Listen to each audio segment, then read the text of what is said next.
Hi, welcome to the Engineering Plug. You have with you once again Engineer Kusi. In today's video, I'm going to help you to identify the right professional to entrust your building project to without getting scammed or duped in any way. To start with, I'd like to say that actually you can trust anybody to do your project for you. You can give it to your brother who says, "Trust me, I can do it for you." That is one option. The second option is that you can give it to any person who comes highly recommended. Any individual that comes highly recommended because maybe that person worked on any iconic structure in your locality. So if that person has been part of a team that worked on one mega structure or the other and comes highly recommended, this is somebody that you can trust to do your building construction for you. However, there are a couple of professionals that you can't go wrong with, and they would always come clean.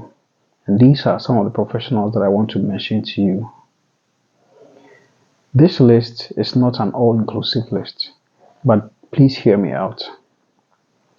So anybody who is licensed with the Ghana Institution of Engineering, any professional that is licensed with the Ghana Institute of Architects, any individual that is a registered member of the Ghana Institution of Surveyors, any engineer, technician, or technical person, technologist that is registered with the Institution of Engineering and Technology of Ghana. These people always come clean and are good to go. Apart from being licensed with a professional technical society, some of these professionals may also be licensed with some management and professional bodies like the Project Management Institute of Ghana, Chartered Institute of Administrators and Management Consultants, Chartered Management Consultants, and so forth and so on. The list is not all inclusive, like I said. But if you have any person or individual that has one of this from the technical side and another from the managerial side, or even a multiple of these licenses and registrations, then you can come clean and you are good to go. And the reason why these professionals are highly recommended and always come clean is because, first of all, these professional bodies have a high list of itinerary that they must fulfill before they can attain membership in these bodies. And I'll mention some of these to you. The academic qualifications are always checked and verified. Their experiential knowledge is tested. So most of these professional bodies will either tell you that unless you have 10 years of experience, unless you have 5 years of experience, you cannot undertake their membership registration process. That is, you can't come for a form to fill out and apply to become a member. So there are all these qualifications that they watch out for, and they are very keen that any individual has before they allow you to become a member. When you have become a member of these bodies, another thing that helps for you to be always on top of your game is that these bodies regulate their practice with code of ethics. So there's a manual that you as an individual has to go by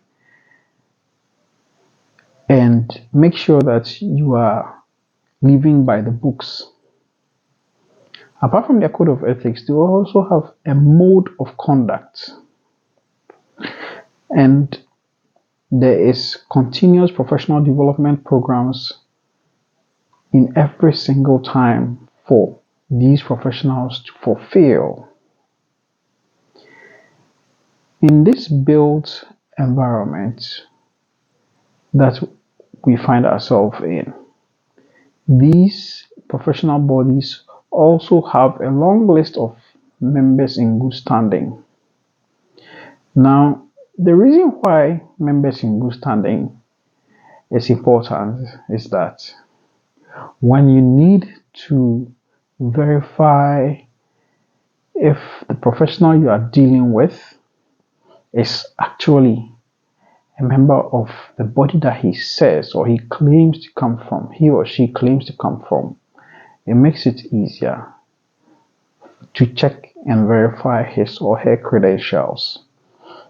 Nevertheless, in some cases, this list of members in good standing may not have been updated promptly, or be updated yearly, for which reason somebody may tell you their name, but you may not find on the website. Nevertheless, because these professionals always have a unique professional identifier number, it is also easy for you to pick up their professional identifier number and later on do your checks with these professional bodies. These are some of the ways to make sure you are putting your project in the hands of the right professionals to deliver your project for you in a professional way. Like I have said, this list does not end here. There may be some other professional bodies that I have not made mention of. But do your due diligence and make sure that you are working with the right individuals to deliver a project that will last long for you and your family. Thank you for watching this video. In my next video, I am going to discuss and talk about what it takes to successfully construct your project in a waterlogged area if you don't have any option at all. What are the necessary steps to take to be able to construct successfully in a waterlogged area if you don't have the option of not doing so in such a place? Subscribe to this channel so that you get notified on the next video that I bring. Thank you for watching. Have a great week. Bye bye. This has been your favorite engineer, Kusi. Bye bye.